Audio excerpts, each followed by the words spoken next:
আমরা এখন দাঁড়িয়েছি নারায়ণগঞ্জ। সো আমাদের আজকের জার্নিটা হলো নারায়ণগঞ্জ থেকে সোনারগাঁও পানাম নগরে।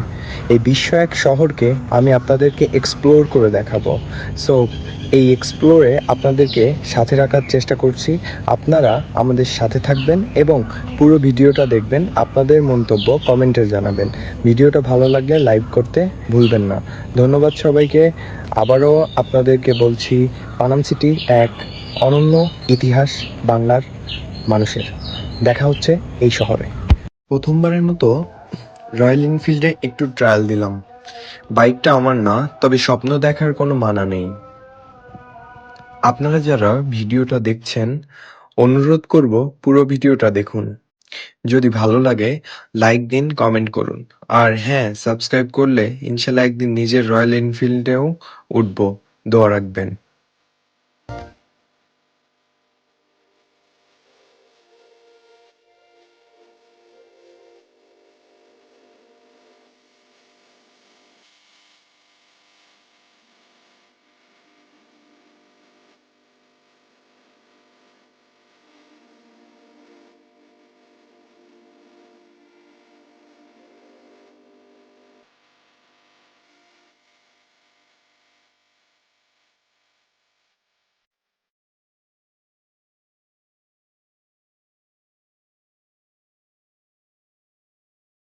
এবার আমাদের যাত্রা শুরু হলো নারায়ণগঞ্জের বন্দর থানা থেকে।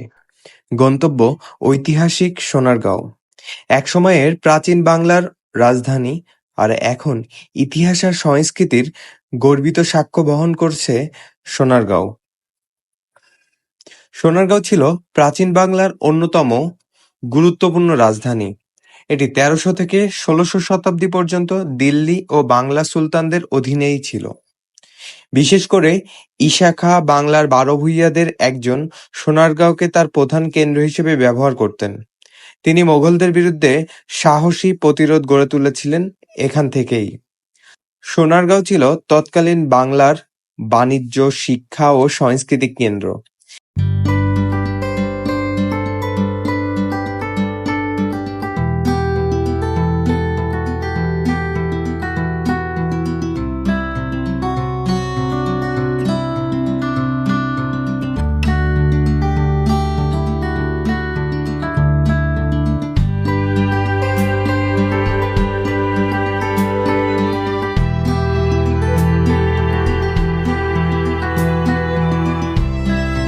এখানে মুসলিম শাসনের পাশাপাশি হিন্দু, বৌদ্ধ এবং বাংলার লোক সংস্কৃতির মিলন ঘটেছিল। এখনো এখানে রয়েছে পানাম নগর, লোকশিল্প জাদুঘর, ঈশা খাঁর কেল্লা এবং অনেক প্রাচীন স্থাপনা, যা অতীত ইতিহাসকে তুলে ধরে। সোনারগাঁও শুধু একটা জায়গা নয়, এটি এক ইতিহাসের নাম, একটা ঐতিহ্যের গল্প যা আজও বেঁচে আছে ইট পাথরের নিঃশব্দ ভাষায়।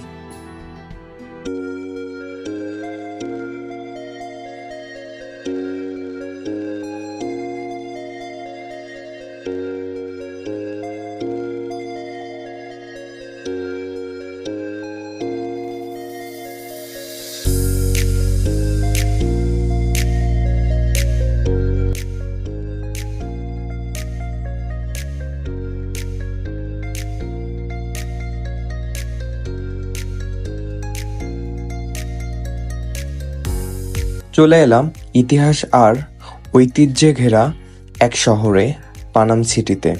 চারদিকে প্রাচীন ভবনের সারি, নিঃশব্দ ইটের গায়ে যেন লেখা আছে কয়েকশো বছরের গল্প। আজ আমরা ঘুরে দেখব পানাম সিটির প্রতিটি কোণ, শুনব এর হারানো সময়ের কথা। পানামনগর অবস্থিত নারায়ণগঞ্জ জেলার সোনারগাঁও উপজেলায়। এটি বাংলাদেশের অন্যতম প্রাচীন শহরগুলোর একটি। একসময় এই নগর ছিল ব্যবসা, বাণিজ্য, প্রশাসন এবং শিক্ষার প্রাণকেন্দ্র। বিশেষ করে বাংলার ১২ ভূঁইয়াদের শাসনামলে পানাম ছিল গুরুত্বপূর্ণ নগর। পানাম নগর গড়ে ওঠে প্রায় ৪০০ বছর আগে। সুলতানি মুঘল আমলে এটি ছিল অভিজাত মুসলিম ও হিন্দু ব্যবসায়ীদের আবাসস্থল। ধারণা করা হয় পানাম নামটি এসেছে পানি শব্দ থেকে, কারণ নগরের চারদিকে ছিল খাল ও নদী।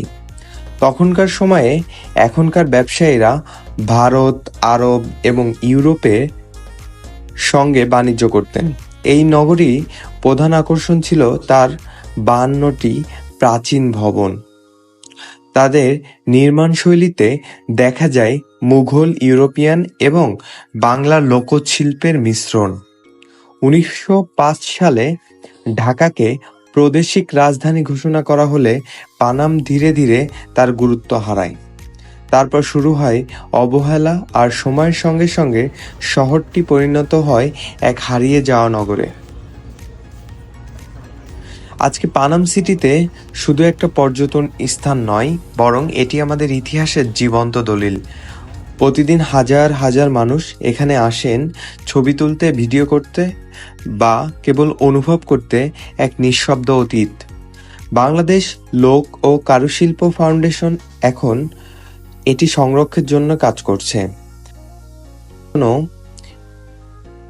তবে এখনো অনেক বাড়ি ভেঙে পড়েছে, অনেক দেয়াল হারাচ্ছে নিজের রং।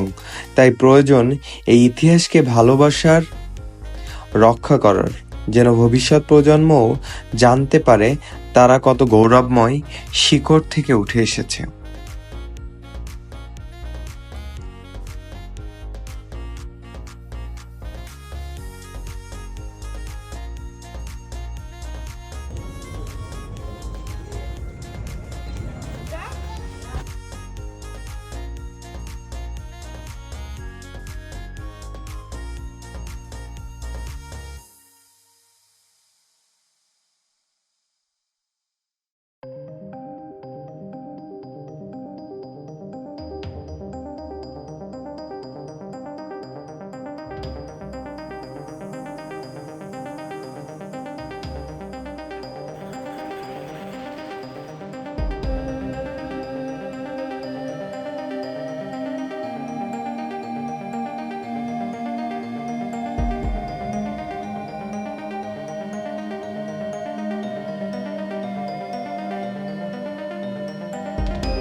এই নগরে হাঁটতে হাঁটতে যেন নিজেকেও হারিয়ে ফেলি। কখনো কোনো দরজার পাশে দাঁড়ালে মনে হয় হয়তো 100 বছর আগে এখান দিয়েই এক জমিদার হেঁটে গেছেন। কোনো জানালায় চোখ রাখলে মনে হয় এক কিশোরী অপেক্ষায় ছিল তার প্রেমিকের জন্য। প্রতিটি ইট যেন বলে, আমরা হারাইনি, আমরা আছি তোমাদের মাঝে। শুধু চোখটা খুলে দেখো আর আর মনে করে রাখো, অতীতকে ভুলে গেলে ভবিষ্যৎ তৈরি হয় না।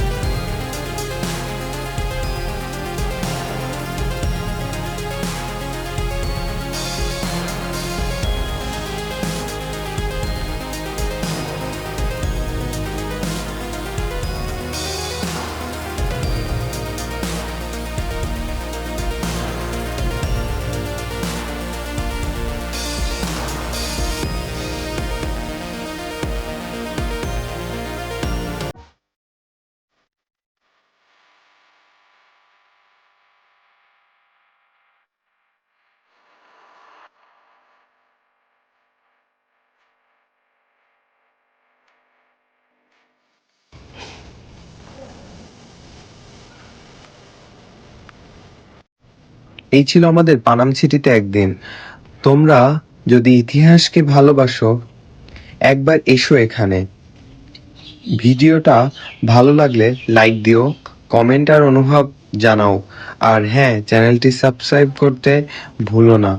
দেখা হবে পরের পর্বে, অন্য কোথাও, অন্য কোনো পথে, অন্য কোনো গল্পে।